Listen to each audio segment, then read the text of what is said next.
It's time for Survivor Angels, an approach to strengthen trauma survivors.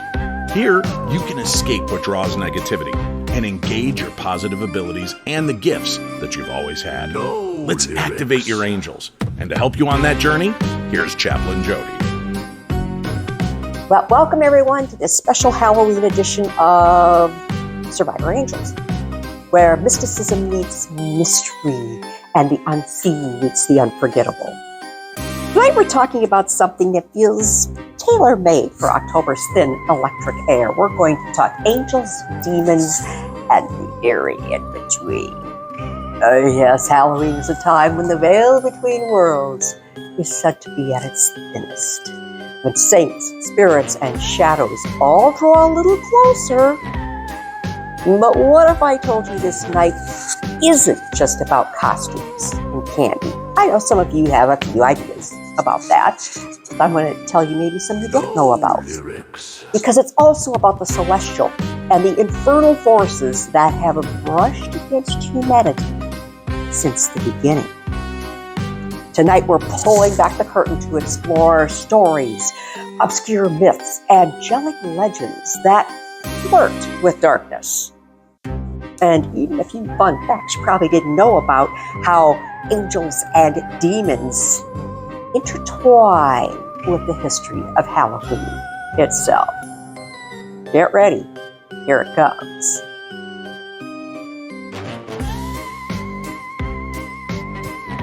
So let's start with something fascinating.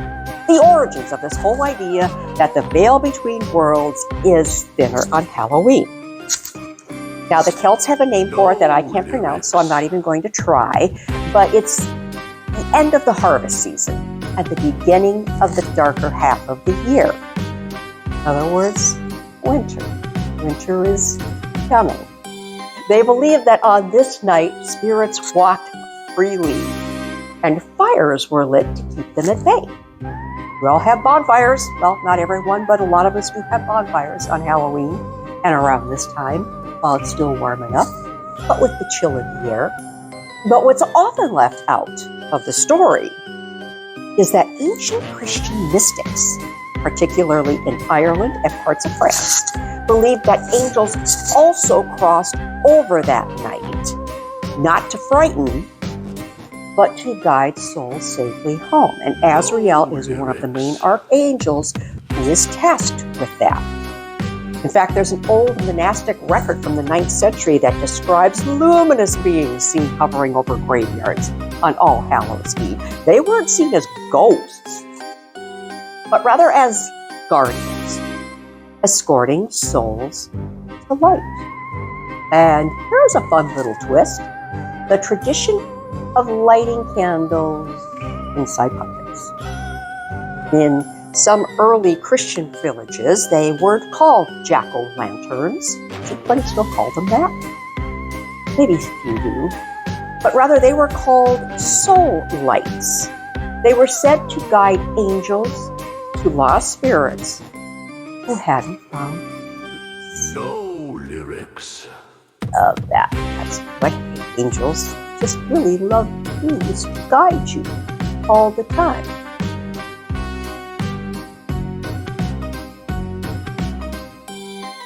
Now, we can't talk about angels in Halloween without diving into a darker wing of the story. Get it? Darker wing. Fall of the Angels. Sorry, that was really bad. Forgive me. But you got to have some fun with this, right? Well, there's an apocryphal story rarely told outside old mystical texts that says the original Halloween in heaven happened long before humanity ever existed. Bet you didn't know that there was a Halloween in heaven. It was the night the morning star, and we all know who the morning star is. Good old Lucifer, who refused to bow to humankind. All newly made in God's image. Oh, he was brand spanking new right here. Now, some versions describe a kind of celestial eclipse here, the light dimming as 1/3 of the angels turned away. For 3 heavenly days, the sky of Eden supposedly darkened, and a sound like thunder echoed across creation. And then, banishment. Boot. Lucifer got the boot, kicked out the door. The first fall. There's been a few falls. Now, it's wild to think of it this way, that Halloween, with its theme of masks and transformation, could echo that cosmic moment when angels changed form, some becoming the very demons of our folklore. That's why angels are part of Halloween. I'm telling you. For a couple of reasons. One's in light and the one's in dark. Both of them. And speaking of demons, the ones in the dark, did you know that in ancient Christian and Jewish mysticism, not all fallen angels were evil? There's a true purpose behind their falling. Check out some of my other stuff, I explain what that is. Or my book, Soul Protectors. Some are described as conflicted guardians. I love that, conflicted guardians. Still radiant and still sorrowful, but exiled. One of them, called Hanamu, was said to have taught humans the art of writing. According to the Book of Enoch, he showed them the use of ink and paper. So maybe every Halloween poem, every spooky story, Edgar Allan Poe, think of good old Poe, told by candlelight, might owe a tiny debt to a fallen angel who couldn't resist helping humanity express itself.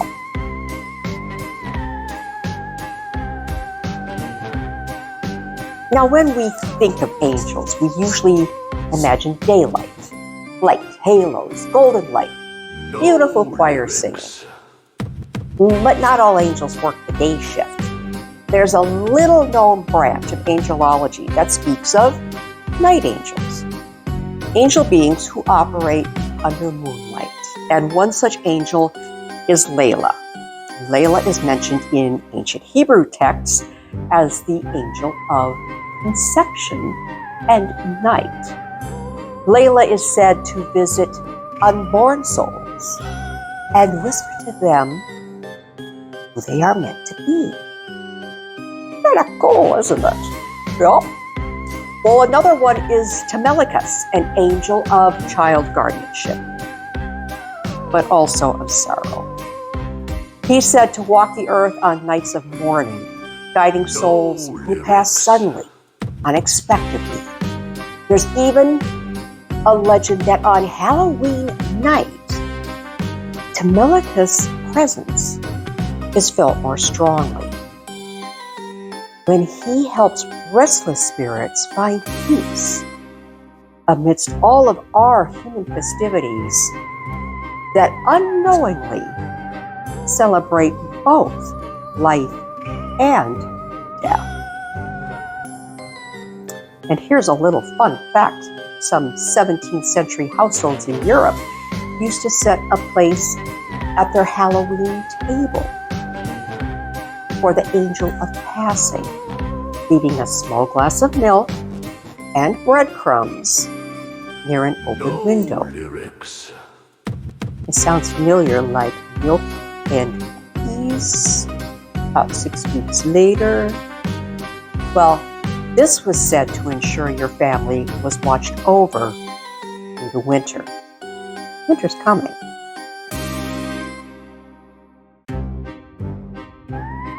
All right, now let's wander into the shadows for a bit, the realm of the tricksters, the deceivers, and the misunderstood.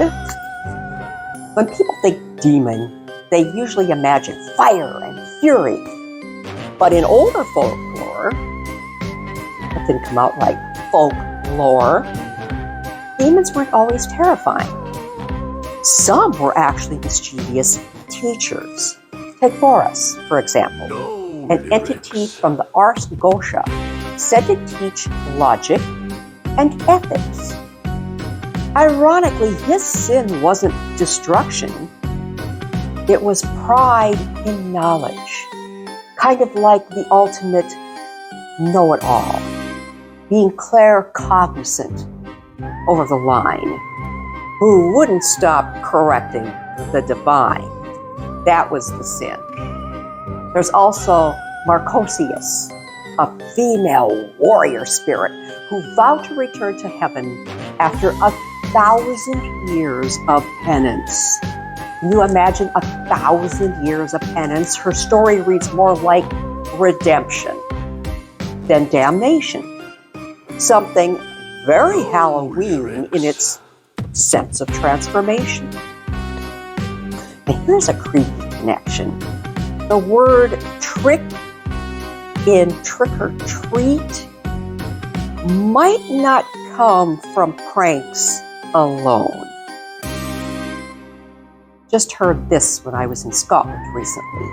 In 15th century Scotland, trick was short for tricket, meaning illusion or magical deceit. Early writings about that fall harvest of the Celts, I can't pronounce it, not going to try, describe demons who played tricks upon men's eyes, creating ghostly illusions to test their courage. So maybe the whole idea of wearing costumes and pretending to be something else started as an actual act of spiritual mimicry to trick the tricksters themselves.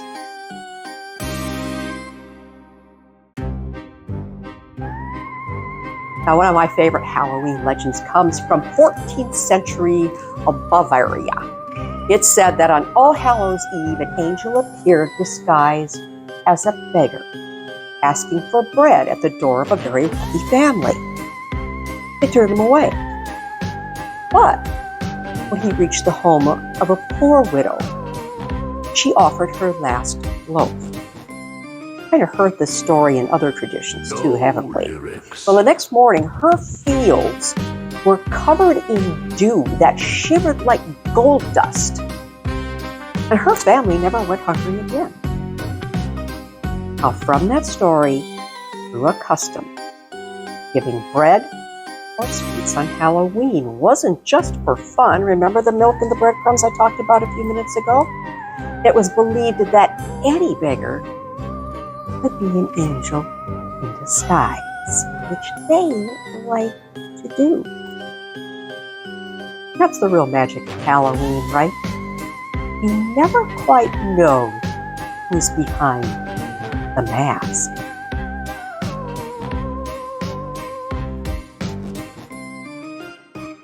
So let's fast forward to modern times. Every year around Halloween, paranormal forums fill with stories about angelic and demonic encounters. I haven't heard too many angelic ones, but there's definitely demonic encounters. Or a few angelic. I'll let them have it. One story that always gives me chills, though, comes from a nurse who worked a night shift in a hospice. Around Halloween one year, she reported seeing a man in white standing by a patient's bed. She knew he wasn't on staff. And she called out. He looked at her and said, "She won't be alone." Moments later, the patient passed peacefully. No one else saw him. And then there's the opposite kind of story. A college student who tried to summon a Halloween demon. Summon a Halloween demon? Are you kidding me? With friends as a joke. Candles blew out. One of them heard scratching in the walls for days afterward. And the radio kept playing static that sounded like whispers. Whether you believe it or not, Halloween seems to amplify the line between imagination and manifestation.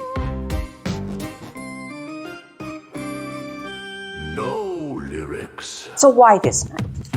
Why are angels and demons both so tied to Halloween? Because symbolically, Halloween sits halfway between light and shadow, the dying of the old year and the seed of the new. It's a threshold moment.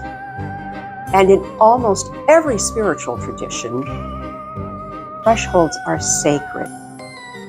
Angels guard them, demons test them, and humans cross them, usually in masks, because transformation requires a little anonymity. No Try saying that lyrics. word 3 times. Anonymity. In some mystical writings, even the Archangel Michael is said to patrol the veil on this night, sword drawn, ensuring that nothing crosses uninvited. Maybe that's why we still light candles, even in modern Halloween decor. Like my skulls? I love those candles. Somewhere deep in our collective memory, we're still calling on the light.